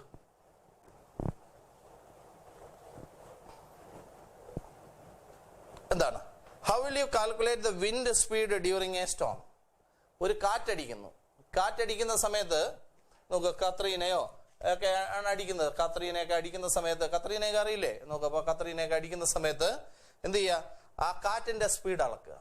നോക്ക്, ഇപ്പൊ എന്ത് ചെയ്യും? കാറ്റടിക്കുന്ന സമയത്ത് ബാക്കിയുള്ളവരെല്ലാം ജീവനും കൊണ്ട് എവിടെയെങ്കിലും ഓടി രക്ഷപ്പെടാൻ പോകുന്നു. ഈ പ്രാന്തം മാത്രം എന്ത് ചെയ്യുന്നു? കാറ്റിന്റെ സ്പീഡ് അളക്കാൻ പോകും. അപ്പൊ അവന്റെ കയ്യിൽ എന്തുണ്ടെന്നാണ്? ഫ്ലോട്ടിംഗ് ഗ്യാസ് ഫിൽഡ് ബലൂൺ, ഒരു ഹൈഡ്രജൻ ഫിൽഡ് ബലൂൺ എടുക്കുക. ഒരു ഹൈഡ്രജൻ ഫിൽഡ് ബലൂൺ കണ്ടോ? അപ്പൊ നമ്മുടെ ബലൂൺ ഇതായിരിക്കുന്നു. ഇതാണ് ബലൂൺ. കണ്ടോ? ഈ ബലൂൺ കണ്ടിട്ടില്ലേ നിങ്ങൾ? കണ്ടിട്ടുണ്ട്. അപ്പൊ ഈ ബലൂൺ ഇതായിരിക്കും. ഓക്കെ, ബലൂൺ ഇങ്ങനെ ഇരിക്കുന്നു. സോ ഇതിന്റെ ടോട്ടൽ ഹൈറ്റ് എന്ന് പറയുന്നത് h ആണ്. അപ്പൊ ഇവിടെ ഒരു സ്ഥലത്ത് കെട്ടിയിടുക. ഓക്കെ, അപ്പൊ വീട്ടിന്റെ മണ്ടയിൽ എവിടെയെങ്കിലും പിടിച്ച് കെട്ടിയിടുക. ഓക്കെ, കാറ്റടിക്കട്ടെ. കണ്ടോ? കാറ്റടിച്ച ശബ്ദം കേട്ടോ? കത്രീനയാണ്. ഓ, കാറ്റടിച്ച സമയത്ത് ഈ ബലൂൺ ദാണ്ട് ഇങ്ങനെയായി. കണ്ടോ? ഈ പൊസിഷനിലേക്ക് വന്നു. കണ്ടോ? ഓക്കെ, കാറ്റടിച്ചപ്പോ അങ്ങോട്ട് മാറി. അപ്പൊ എത്ര ആംഗിൾ മാറി? ഇവിടെ തീറ്റ ആംഗിൾ മാറി. സംശയമൊന്നുമില്ലല്ലോ. ഇനി നിങ്ങൾ പറയണം, ഈ ഹൈറ്റ് എന്ന് പറയുന്നത് എന്ത് തന്നെ? h തന്നെ. ഇനി നമുക്ക് ഇവിടെ നിന്ന് ഇത്രയും ദൂരമല്ലേ മക്കളെ മാറിയത്? ഈ ദൂരത്തിനെ x എന്ന് വിളിക്കാം. എന്താ വിളിക്കുക? x. അപ്പൊ എത്ര ദൂരം മാറി? x ദൂരം ഫ്രണ്ടിലോട്ട് പോയി.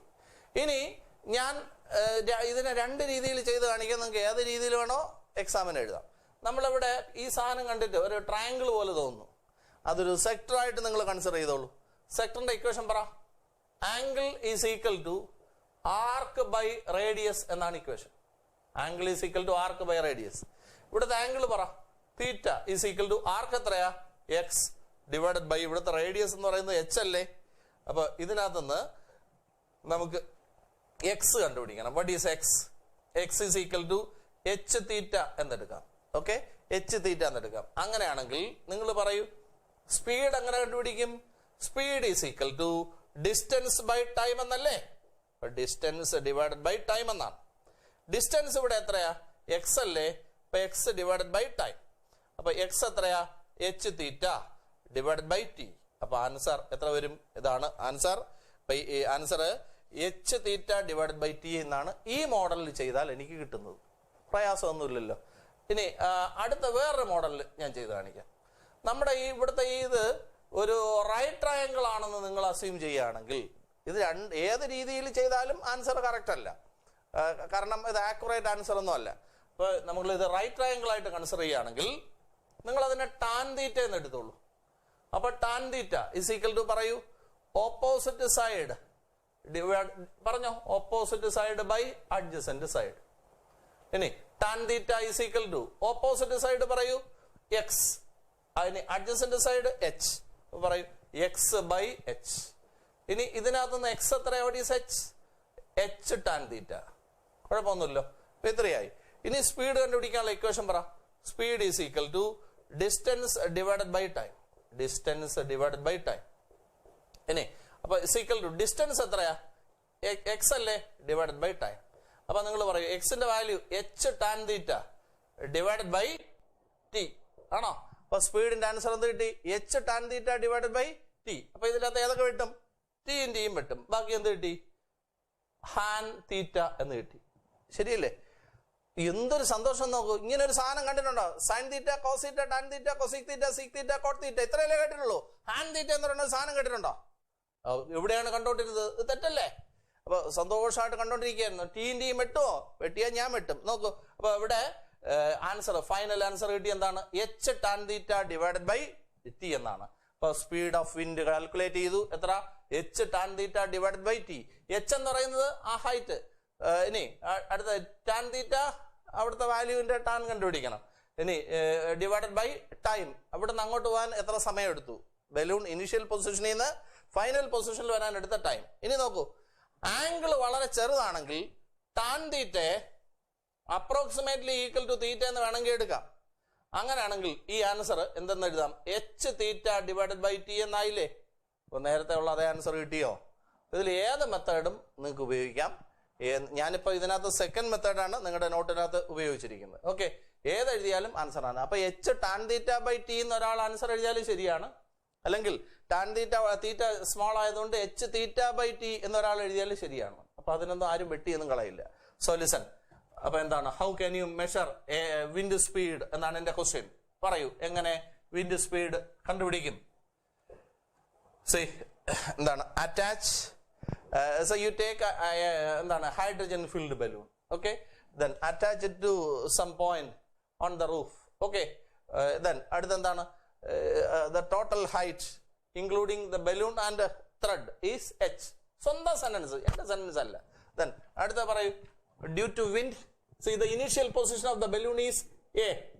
Okay, due to wind it comes to a new position B. The distance moved is x. The angle covered is theta. No problem. ഇത്രയൊക്കെ സ്വന്തമായിട്ട് എഴുതുക. Then ബാക്കി പറയൂ. ഫ്രം ഞാനിപ്പോ രണ്ടാമത്തെ മെത്തേഡ് വെച്ച് അങ്ങ് പറയട്ടെ, നോട്ടിലുള്ളത് പോലെ പറയൂ. So you are getting a triangle OAB. So what is tan theta? Tan theta is equal to opposite side by adjacent side. See, opposite side by adjacent side. See, tan theta is equal to opposite side ഏതാ? X divided by adjacent side h. See, cross. So x is equal to h tan theta. Then how can you calculate speed? Speed is equal to distance divided by time. What is the distance here? X divided by t. So what is answer of x? So it is h tan theta divided by t. ഇത്രയും പോരെ? ഇനി വേണമെങ്കിൽ ബാക്കി step കൂടെ എഴുതാം. If theta is small, tan theta can be written as approximately equal to theta. So equation h theta by t എന്ന് എഴുതിയാലും ശരിയാണ്. Okay, so once again I will explain. Consider a floating air-filled balloon, attach it to some point on the roof. The point is O. The height of the balloon is h. The initial position is A. Due to wind, it comes to a new position B. The distance moved is x. The angle covered is theta. Then we are getting a triangle OAB. Then tan theta is equal to opposite side by adjacent side. So tan theta is equal to x divided by h. Then x is equal to h tan theta. Then speed of wind is equal to distance moved by the balloon divided by time. Distance moved by the balloon is x divided by time. What is answer of x? H tan theta divided by t. Then here theta is small. So this can be written in another way as h theta by t. That is also correct. No problem. Okay. Then read the next question. വായിക്കൂ പെട്ടെന്ന്. A man walking briskly. പെട്ടെന്ന് വായിക്കൂ.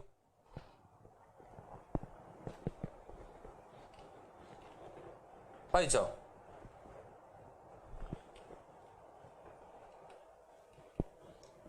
എന്താണ്? A man walking briskly in rain with speed v must slant his umbrella forward, making an angle theta with vertical. A student writes the relation between theta and v as tan theta equal to v. Check the correctness of it. See, if relation is wrong, correct it. എന്താണ്? മഴയത്ത് നിങ്ങൾ മഴ പെയ്യുന്ന കണ്ടിട്ടുണ്ടോ? മഴ ഇങ്ങനെ പെയ്തുകൊണ്ടിരിക്കുകയാണ്. മഴയത്ത് നിങ്ങൾ വണ്ടി ഓടിക്കുന്ന സമയത്ത്, കാറിലൊക്കെ ഇരുന്ന് യാത്ര ചെയ്യുന്ന സമയത്ത് നിങ്ങൾ കണ്ടു കാണും, വണ്ടി നിർത്തിയിട്ടിരിക്കുമ്പോൾ മഴ ഇങ്ങനെ താഴോട്ട് ഇങ്ങനെ പെയ്യായിരിക്കും. നിങ്ങൾ വണ്ടി ഓടിക്കുന്ന സമയത്ത് മഴത്തുള്ളി ഇങ്ങനെ വരുന്ന കണ്ടിട്ടുണ്ടോ? അപ്പൊ ഇങ്ങനെ ചരിഞ്ഞ് വരുന്ന കാണാം. അപ്പൊ നമ്മള് നിൽക്കുന്നു, കുടയും കൊണ്ട് നിൽക്കുന്ന സമയത്ത് മഴ നേരെ പെയ്യാണ്. അപ്പൊ നമ്മളൊരു കുടയും പിടിച്ചോണ്ട് ഇങ്ങനെ നടക്കുന്ന സമയത്തോ, നമ്മൾ നടക്കുമ്പം ഇങ്ങനെ ആവുന്നതാണ്. കണ്ടിട്ടില്ലേ? അപ്പോഴ് നമ്മള് ഇങ്ങനെ ആവുന്നത് സത്യമാണോ? സത്യമാണ്. അതുകൊണ്ടാണ് ഇങ്ങനെ തന്നെ കുട പിടിച്ചോണ്ട് പോയാൽ മൊത്തം നനയും. അപ്പൊ എന്ത് ചെയ്യണം? നമ്മൾ ഈ കുട എന്ത് ചെയ്യണം? ഇങ്ങനെ പിടിക്കാൻ പാടില്ല, കുട അല്പം ചരിച്ചു പിടിക്കണം. ഓക്കെ, കുട ഈ വെർട്ടിക്കലുമായിട്ട് എത്ര ആംഗിൾ? തീറ്റ ആംഗിൾ ചരിച്ചു പിടിക്കണം. അപ്പൊ കുട പിടിക്കേണ്ടത് എങ്ങനെയാണ്? ഇങ്ങനെയല്ല, ഈ ലൈനിലല്ല കുട പിടിക്കേണ്ടത്. പിന്നെയോ, ഇതാണ് കുട. കണ്ടില്ലേ? അപ്പൊ ഇത് നമ്മുടെ കുടയാണ്. നോക്കൂ, കുട. അപ്പൊ കുടയെ എത്ര ആംഗിൾ? ഈ വെർട്ടിക്കൽ ലൈനുമായിട്ട് ചരിച്ച് ഇങ്ങനെ പിടിക്കണം. കുട ഇങ്ങനെ പിടിക്കണം. ഓക്കെ, അപ്പൊ ഇങ്ങനെയാണ് കുട പിടിക്കേണ്ടത്. ഓക്കെ, എത്ര ആംഗിൾ ചരിച്ചു പിടിച്ചു? തീറ്റ ആംഗിൾ ചരിച്ചു പിടിക്കണം. ഓക്കെ, ഇനി എ മാൻ വാക്കിംഗ് ബ്രിസ്ക്ലി, നല്ല സ്പീഡിൽ ഒരുത്തൻ മഴയത്ത് കുടയും പിടിച്ച് നടക്കുകയാണ്. വിത്ത് സ്പീഡ് വി, അയാളുടെ സ്പീഡ് എത്രയാ? വി ആണ്. Must slant is umbrella at an angle theta. അതൊക്കെ മനസ്സിലായി. എ സ്റ്റുഡന്റ്, അപ്പൊ നമുക്ക് ഇത് കണ്ടോണ്ടിരിക്കുന്ന ഒരു സ്റ്റുഡന്റ് അയാളുടെ ഇക്വേഷൻ എഴുതി. നമുക്ക് പിള്ളേരെ ഒന്നും വിശ്വസിക്കരുത്. വെറുതെ നടന്നു പോകുമ്പോൾ നിങ്ങളുടെ ഇക്വേഷൻ വരെ പിള്ളേർ എഴുതി കളിക്കും. അപ്പൊ മറക്കരുത്, ചെറുക്കൻ, ഒരു പാവപ്പെട്ടവൻ കുടയും പിടിച്ച് അതുവഴി പോകുന്നു, അതുവഴി പോയ ചെറുക്കൻ അയാളുടെ ഇക്വേഷൻ എഴുതുന്നു. ശരിയല്ലേ? ഇനി അടുത്തത് എന്താണ് ചെറുക്കൻ എഴുതിയ ഇക്വേഷൻ? നോക്കൂ, V equal to tan theta എന്നാണ് ഇക്വേഷൻ എഴുതിയത്. പയ്യൻ എഴുതിയ ഇക്വേഷൻ എന്താണ്? V equal to tan theta. V എന്ന് പറയുന്നത് അയാളുടെ സ്പീഡ്, ഇനി തീറ്റ എന്ന് പറഞ്ഞാൽ ഇവിടുത്തെ ഈ ആംഗിൾ. ഓക്കെ, ഇങ്ങനെയാണ് ചെറുക്കൻ എഴുതിയത്. നോക്ക്, ഈ ഇക്വേഷൻ ചെക്ക് ചെയ്യാൻ ഡയമെൻഷൻ വെച്ചിട്ട് ചെക്ക് ചെയ്യാം. പറഞ്ഞോ. See, dimension of L H S. Dimension of L H S. L H എസിന്റെ ഡയമെൻഷൻ പറ, വെലോസിറ്റി ആണ്. L T raise minus 1. Dimension of R H S പറയൂ. ആർ എച്ച് എസിന്റെ ഡയമെൻഷൻ പറയൂ. Trigonometric ratio is dimensionless. No dimension. No dimension. ശരിയല്ലേ? അപ്പോ equation correct ആണോ? Dimension of L H S, dimension of L H S not equal to dimension of R H S. ശരിയല്ലേ? അപ്പൊ എങ്ങനെ equation correct ആവും? നോക്കൂ, പാവപ്പെട്ട മഴയത്തൂടെ നനഞ്ഞപ്പോ അവൻ ഇക്വേഷൻ എഴുതി അയാൾ ആക്കുകയല്ലായിരുന്നു, പിന്നെ ഇക്വേഷൻ ശരിയാവൂ? അപ്പൊ ഇക്വേഷൻ തെറ്റി, അയാളുടെ പ്രാക്ക് വലിച്ചു. അപ്പൊ dimension of L H S not equal to dimension of R H S. Therefore, equation is dimensionally wrong.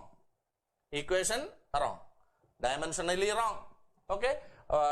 Dimensionally wrong ആയിട്ടുള്ള ഒരു ഇക്വേഷൻ ആണ്. ഓക്കെ, ഇനി വേണ്ടത്, if it is wrong, correct it. അപ്പൊ ഇത് റോങ് ആണെങ്കിൽ കറക്റ്റ് ഇക്വേഷൻ എഴുതണം. അപ്പൊ എങ്ങനെ കറക്റ്റ് ഇക്വേഷൻ എഴുതും? പറയൂ. കറക്റ്റ് ഇക്വേഷൻ എഴുതാൻ പോവാണ്. അപ്പോഴേ ആർ എച്ച് എസ് സൈഡിലെ നമ്മുടെ ഡയമെൻഷൻ ലെസ് ആണ്. അപ്പൊ ഈ എൽ എച്ച് എസ് സൈഡിലെ സാധനത്തിനെ എന്ത് ചെയ്യാം? വേറൊരു വെലോസിറ്റി ഉണ്ടെങ്കിൽ ഡിവൈഡ് ചെയ്താൽ പോരെ.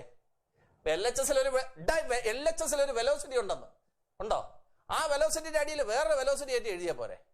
വെലോസിറ്റി ആയിട്ട് എഴുതിയാൽ ആ രണ്ടും വെട്ടിപ്പോയിട്ട് എൽ എച്ച് എസും കൂടെ ഡയമെൻഷൻ ഇല്ലാതാവൂലേ? അപ്പൊ അവിടെ പുതിയ ഇക്വേഷൻ ഞാൻ എഴുതാൻ പോയാണ്. C L H S has dimension of velocity, so it should be cancelled. So you divide it with another velocity, so LHS becomes dimensionless. So RHS is already dimensionless, so when you divide LHS by a velocity, LHS becomes dimensionless. So equation will be correct then. Am I right? So how will you do that? LHS divided by another velocity, okay, is equal to tan theta. Now your equation will be correct because RHS is already dimensionless. Now LHS also dimensionless. Then what is U? U is a velocity of rain. So U is a velocity of rain. So what is the corrected equation? Tan theta equal to V by U. So tan theta is equal to V by U. V is the velocity of man. U is the velocity of rain. കൊള്ളാമോ? നല്ല simple question അല്ലേ? പരീക്ഷയ്ക്കൊന്നും ചോദിക്കില്ല. Solution ചുമ്മാ സന്തോഷമായിട്ടിരിക്കുക. So ഇതൊന്നും ചോദിക്കാനൊന്നുമില്ല. So what is equation just ഒന്ന് ഓർക്കുക. Tan theta is equal to V by U. Okay. So see a man walks briskly through rain. Then if he is holding his umbrella like this, so definitely he will become wet. Am I right? So he should slant his umbrella through an angle theta. So see what is the velocity of the man? V is the velocity of the man. Then see a naughty boy on the side of the road is writing the equation for the man. What is the equation written by the boy? So it is V equal to tan theta. So this is a equation written by the man, so by the boy. See the man stares at the boy and says something, so maybe about his father. See anyway, so the boy writes the equation. See you check the equation. What is the dimension of LHS? LT raised to minus 1. What is the dimension of RHS? So RHS is a trigonometric ratio. So it's a tan theta, a trigonometric function. It is dimensionless. So LHS, RHS different. See dimension of LHS not equal to dimension of RHS. So your equation is wrong. Definitely the equation is wrong. See how can you correct it? See RHS is already dimensionless. So LHS should be made dimensionless. So how can you do that? You divide this velocity by another velocity. So I am putting another velocity. It is named U. Then here U is velocity of rain. So under the velocity of man, you put the velocity of rain. So yeah, it is equal to tan theta. So if you check this, it will be correct. So this is a corrected equation. Got it? Now, next one. Estimate the average mass density of sodium atom. എന്നുള്ള question വായിച്ചു നോക്കൂ. നല്ല question ആണേ.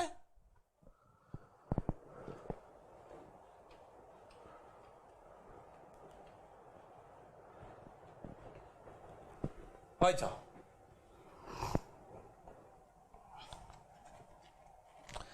Estimate the average mass density. Mass density means density of sodium atom, assuming its size about 2.5 angstrom. So radius of sodium atom given. So radius is equal to 2.5 angstrom. Hence into 10 raised to minus 10 meter. Then compare it with the density of sodium in crystalline phase. So crystalline phase le sodium density അവർ തന്നിട്ടുണ്ട്. ഇതുമായിട്ട് ഇതിനെ compare ചെയ്യുക. See, are the two densities of the same order of magnitude? If so, why? എന്താണ് question? Crystalline ഫേസിലുള്ള സോഡിയത്തിന്റെ density അവർ തന്നിട്ടുണ്ട് 970 kilogram per metre cube. ഇനി നിങ്ങൾ ordinary സോഡിയത്തിന്റെ നോക്കൂ, സാധാരണ സോഡിയത്തിന്റെ ഡെൻസിറ്റി കണ്ടുപിടിച്ചിട്ട് നിങ്ങളുടെ ആൻസറിന്റെയും ഈ തന്നിരിക്കുന്ന ആൻസറിന്റെയും ഓർഡർ ഓഫ് മാഗ്നിറ്റ്യൂഡ് സെയിം ആണോ എന്ന് ചെക്ക് ചെയ്യുക. അങ്ങനെ സെയിം വരികയാണെങ്കിൽ എന്താണ് അതിന്റെ അർത്ഥം എന്നാണ് question. So listen here. See, they have given the density of crystalline sodium as 970 kilogram per meter cube. Okay, no doubt. Then so they are telling you, so they are giving you the radius of ordinary sodium. You see, you calculate its density, then you will get a value. Then you compare your density with this value, this 970 kilogram per meter cube. Okay, then you just calculate the order of magnitude of 970 and the order of magnitude of your answer. If the two answers are same, then there will be some logic there, you find it out. So it is a question. Okay, so shall we do it? See, how will you calculate the density of sodium? Density of sodium. How can you calculate density of sodium? Density is equal to mass by volume. So mass divided by volume. Okay. Then see, sodium, you know about sodium. 1123. Okay. 1123. Am I right? See, 1123. See, what is the mass number? 23. See, 23 gram sodium contains how many atoms? How many sodium atoms? Avogadro number of sodium atoms. Am I right? Avogadro number of 23 gram sodium contains this many sodium atoms. Am I right? Or what is the mass of these many sodium atoms? 23 gram. So mass of 6.02 into 10 raised to 23 sodium atoms is 23 gram. No doubt. See, what is the mass of one sodium atom? What is the mass of one sodium atom? So it is 23 divided by 6.02 into 10 raised to 23 gram. This is the mass of one sodium atom. So I got the mass of one sodium atom. Okay. Then how will you calculate the volume? See, volume of sodium. Volume, you consider the atom as spherical. What is the volume? 4 by 3 pi r cube. So 4 by 3 pi r cube. So 4 by 3 into 3.14 into radius cube. 2.5 into 10 raised to minus 10 cube. Okay. Then see, mass you know, volume you know. Substitute there, you will get your density. Once again, I will explain up to this. See, they have given the density of crystalline sodium. It is 970 kilogram per meter cube. Then they are telling you about calculating density. You calculate the density. Okay. Yeah. See, radius of one sodium atom given. Then you calculate its density. Density of sodium atom. How will you calculate? Density is equal to mass divided by volume. Then we know sodium is 11Na23. So 23 gram of sodium contains Avogadro number of sodium atoms. Or reverse. See, mass of these many sodium atoms is 23 gram. Or mass of one sodium atom is this divided by that, this much gram. So this is a mass of one sodium. Then what is the volume of sodium? See, sodium atom can be considered as a sphere. See, 4 by 3 pi r cube, r given. So put the values, you will get the volume. Okay. Don't calculate. Simply put the values. See, mass you know, volume you know. Substitute there. See, I'm putting the values. See, mass. What is the mass? 23 divided by 6.02 into 10 raised to 23 divided by that. So divided by, tell me, 4 into 3.14 into 2.5 into 10 raised to minus 10 cube. Am I right? That divided by 3. Okay. Then is equal to 23 divided by 6.02 into 10 raised to 23 into 3 divided by 4 into 3.14 into 2.5 into 10 raised to minus 10 cube. Okay. So this you can calculate. So you do it. So density value obtained is 584 kilogram per meter cube. This is the answer I got. No doubt. Then see, shall I calculate its order of magnitude? See, in the order of magnitude കാണാൻ 0.5 5 number ആക്കി മാറ്റും. അപ്പോൾ ഇതിനെ എങ്ങനെ എഴുതാം? 0.5 584 ആണോ into 10⁻³ എന്ന് എഴുതിക്കൂടെ? ഈ നമ്പർ 0.5 വലുതാണ്, അപ് ടു 5 ആണ്. ഇൻറ്റു 10⁻³ എഴുതിയാൽ ഇതായില്ലേ? See kilogram per metre cube. നോക്കൂ, ഇതാണ് നിങ്ങളുടെ answer. Then what is the density of crystalline sodium? Density of crystalline sodium. Density of crystalline sodium എത്രയാ തന്നിരിക്കുന്നത്? 970. ക്രിസ്റ്റൽ ആകുമ്പോൾ കുറച്ചുകൂടെ ഡെൻസ് ആയിരിക്കും. പറയൂ, 970 കിലോഗ്രാം പെർ മീറ്റർ ക്യൂബ്. ഇതിന്റെ ഓർഡർ ഓഫ് മാഗ്നിറ്റ്യൂഡ് ഒന്ന് കണ്ടുപിടിക്കാം. പറയൂ, 0.970 ഇൻറ്റു 10⁻³ എന്ന് എഴുതിക്കൂടെ ഇതിനെ? ഇത് 0.5-നും 5-നും ഇടയ്ക്കുള്ള നമ്പർ അല്ലേ? ആണ്. Kilogram per metre cube. എന്തെങ്കിലും തോന്നുന്നോ? ഇവിടുത്തെ ഓർഡർ ഓഫ് മാഗ്നിറ്റ്യൂഡും 3 ആണ്, അവിടുത്തെ ഓർഡർ ഓഫ് മാഗ്നിറ്റ്യൂഡും 3 ആണ്. സോ ഓർഡിനറി സോഡിയത്തിന്റെ ഓർഡർ ഓഫ് മാഗ്നിറ്റ്യൂഡും ഇനി ക്രിസ്റ്റലൈൻ സോഡിയത്തിന്റെ ഓർഡർ ഓഫ് മാഗ്നിറ്റ്യൂഡും സെയിം ആണ്. രണ്ടും 3 വന്നിരിക്കുന്നു അല്ലേ? അപ്പൊ അങ്ങനെ വന്നാൽ ഓർത്ത് വെച്ചോണം, ഇത് സോളിഡ് സ്റ്റേറ്റിലാണ്, ആറ്റംസ് ടൈറ്റ്ലി പാക്ഡ് എന്നാണ് എന്റെ മീനിങ്. ഇപ്പൊ മറക്കരുത്, നോക്കൂ, സോളിഡ് സ്റ്റേറ്റ് ആണ് സാധനം, ആറ്റംസ് ക്ലോസ്ലി പാക്ഡ് എന്നാണ് ഈ ഒരേ വാല്യൂ എന്നാൽ അതിന്റെ മീനിങ്. ഓക്കെ, അപ്പൊ ഇതൊന്നും നമുക്ക് തിയറി പഠിക്കുമ്പോൾ കിട്ടുന്ന ഐഡിയകളല്ല, ഇതൊക്കെ നമ്മൾ എൻട്രൻസിന് തന്നിരിക്കുകയാണ്. ഡെൻസിറ്റി ഓഫ് സോഡിയം ഈസ് അവർ തരും 0.584 into 10⁻³ kilogram per metre cube. Density of crystalline sodium is 0.970 into 10⁻³ kilogram per metre cube. Then the order of magnitude is same in both cases. This implies that എന്നിട്ടായിരിക്കും choice തരുന്നത്. അപ്പൊ എന്താണ് answer? Sodium is solid in sodium is in which form? Solid form.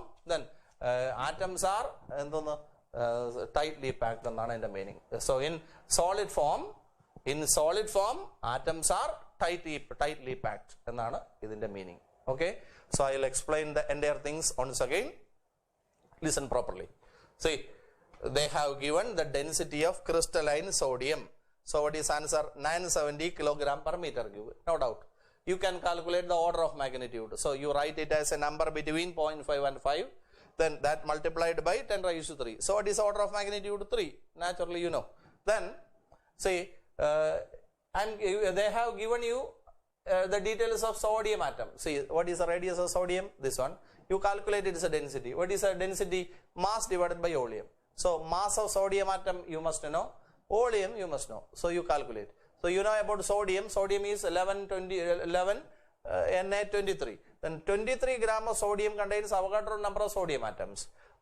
Or 6 Avogadro number of sodium atoms mass will be 23 gram. So mass of these many sodium atoms is 23 gram. So mass of one sodium atom will be that divided by this. So this is a mass of one sodium atom. Okay. So what is the volume of one sodium atom? 4/3 pi r cube. You put r as that one. Okay. Then I got the value of mass and volume. Substitute here. So you will get your density. Then calculate its order of magnitude. So its value is also 3. So order of magnitude of ordinary sodium and crystalline phase are same. It shows that sodium in solid form atoms are closely packed. It is a result you got. Okay. ഇനി നമുക്ക് ഒരു 2 problems കൂടെ ഉണ്ട്. അത് device സംബന്ധമായിട്ടുള്ള കാര്യങ്ങളാണ്. അപ്പോൾ vernier callipers, screw gauge അങ്ങനെയുള്ള സാധനങ്ങളെ സംബന്ധിച്ചാണ്.